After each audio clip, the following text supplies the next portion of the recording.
Hello，大家好，我叫阿峰啊。咁我拍呢段片嘅主要原因呢，就係因為我喺9月中嘅時候呢，就分咗手啦。我喺嗰陣時到呢段期間呢，都有好多嘅學習啦、反思啦，等等等等。好想呢透過喺 YouTube 裏面呢去拍片呢，去進一步去整理我自己學習到嘅嘢啦、諗到嘅嘢啦。同埋亦都希望咧呢段片可以成為一啲有類似經驗嘅人嘅一啲嘅幫助咁樣。咁一開始嘅時候咧，我都想講下依附理論咧係咩一回事啦。其實佢就喺50年代起咧，就由 John Bowlby 啦同埋 Mary Ainsworth 等等咧唔同年代嘅心理學家咧，佢哋一步一步發展出嚟嘅一套理論嚟嘅。主要咧，佢其實係講緊人同人之間咧係點樣去相處啦，會有咩嘅模式啦，會有咩嘅表現咧會出咗出嚟。咁大家咧都可以去維基百科嗰度咧，我會擺喺 reference 嗰度啦，擺喺 description 嗰度咧，大家可以去睇一睇嘅。咁而我自己咧，喺分手前後嘅呢段時間咧，我就發現咗自己係應該係屬於呢個焦慮型依附啦。根據我自己嘅表現啦，咁係啊，喺嗰段時間咧，我係睇咗好多嘅 YouTube 片啦，去明白多咗焦慮型依戀嘅呢一個特質嘅。咁喺分手嘅前後咧，我都睇咗好多關於依附理論嘅影片啦，我就發現自己應該係屬於焦慮型依戀。而焦慮型依戀咧，佢有一個好核心嘅恐懼，就係佢好怕被拋棄。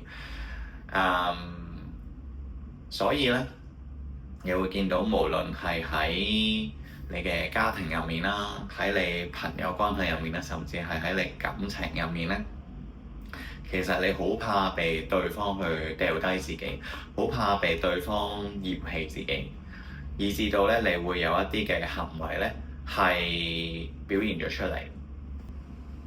咁每個人咧，佢哋嘅依附嘅特質咧，其實都係由以前開始發展出嚟。主要嘅途徑就係你嘅原生家庭啦，或者係你以前同人相處，又或者係喺你嘅感情裏面咧，你點同對方相處咧，以至到你發展出而家嘅依附嘅特性嘅。而我自己咧就係因為喺原生家庭裏面咧，其實係自己冇一個好好嘅安全感。咁我發現咧，呢份冇安全感咧，原來都帶咗入去我嘅感情入面，以至到我喺關係裏面咧，其實都常常都有冇安全感嘅表現出咗嚟。咁具體嚟講咧，我喺關係裏面做咗啲咩咧？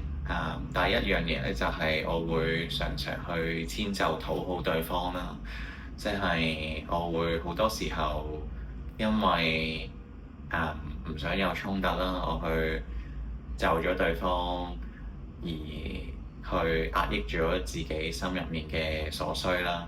咁可能直至到有啲真係忍唔住嘅位啦，先至去爆發出嚟咁樣嘅。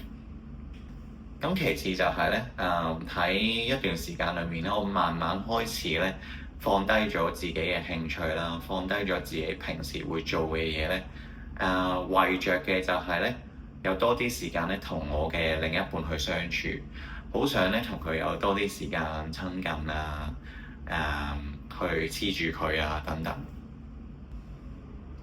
咁第三樣咧就係其實我開始咧會好敏感於我嘅另一半同異性相處會係點樣樣啦。好多時候咧我都會因着佢哋嘅互動咧而覺得好冇安全感啦，甚至我都因為咁樣咧而同佢有所爭執。咁最後咧就係喺我哋關係嘅後期啦，其實個衝突咧都越嚟越大。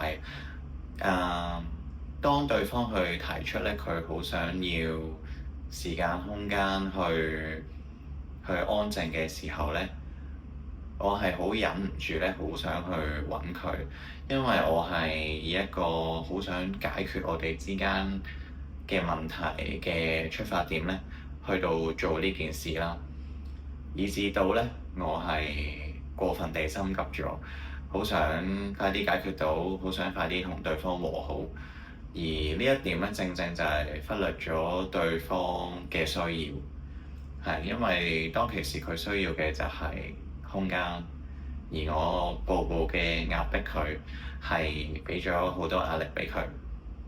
咁我相信呢個都成為咗我哋分手嘅最後一條導火線啦，即係呢間嘅稻草就係壓垮咗我哋嘅感情。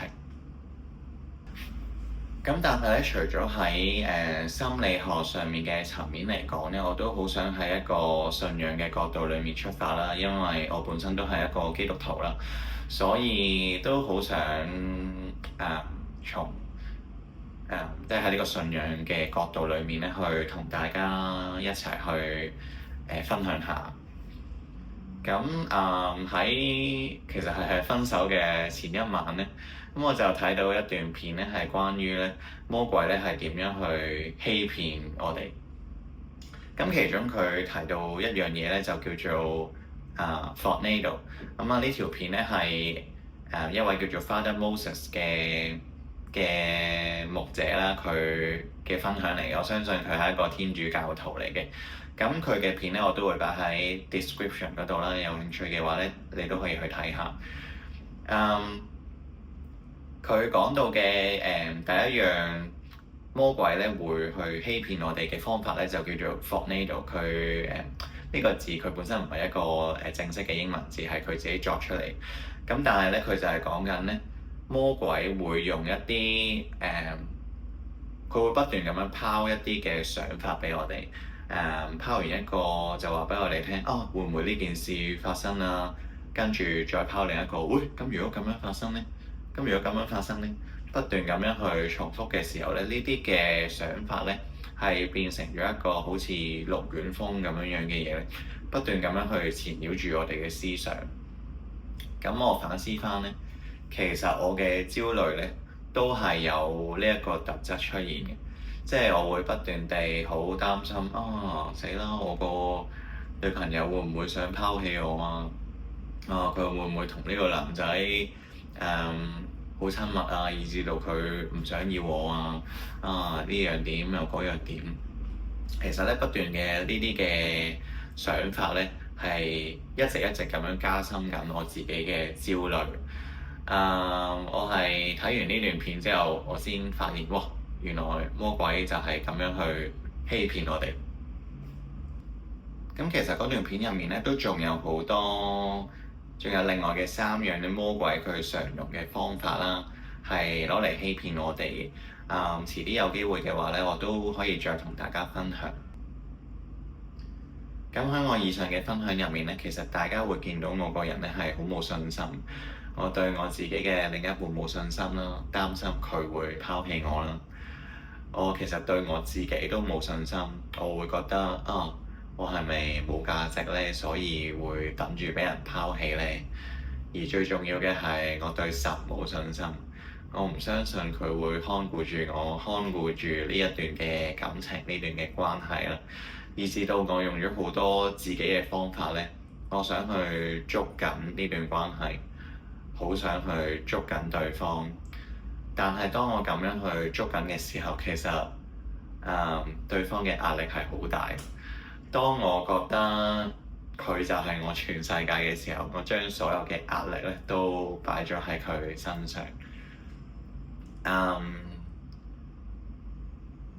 直到呢一刻咧，我都覺得係其實係對佢好唔公平，亦都係好唔健康嘅一件事啦。所以我到而家都仍然覺得係對佢好抱歉。所以我覺得其中一樣對我最深刻嘅提醒就係，作為一個基督徒，我哋係唔可以將我哋嘅焦點定睛咗喺神以外嘅嘢身上，不論係一啲人啦、事啦，定係任何其他嘅嘢。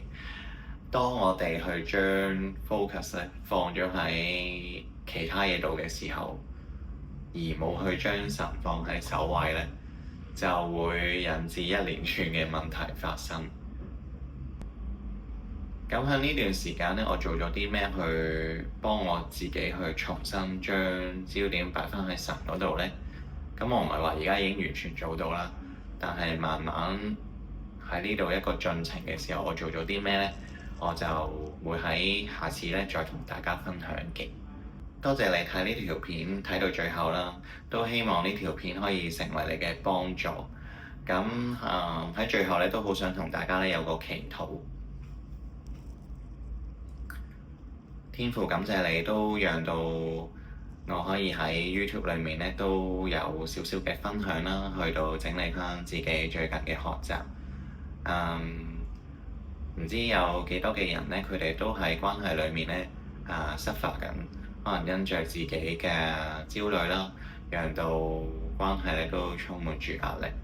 求你去幫助我哋去喺你裏面咧建立安全感，以至到我哋知道喺關係裏面我哋點樣同我哋嘅另一半可以健康咁樣去相處。求你去引導我哋。以上嘅禱告奉主耶穌名求，阿門。咁我哋下條片再見啦。